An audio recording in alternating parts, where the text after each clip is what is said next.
টানা বৃষ্টি আর পাহাড়ি ঢলে বাড়ছে শেরপুরের নদ নদীর পানি। এ অবস্থায় আকস্মিক বন্যার শঙ্কা করছে দুর্যোগ ব্যবস্থাপনা অধিদপ্তর।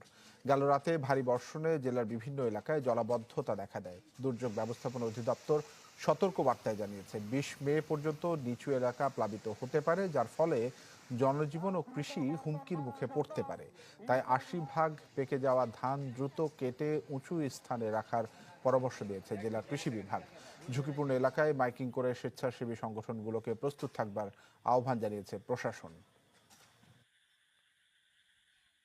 আমাদের কাংসাতে এক নদীর পানি বাড়ছে, ওইরকম কোনো ক্ষতি হয়নি আসলে।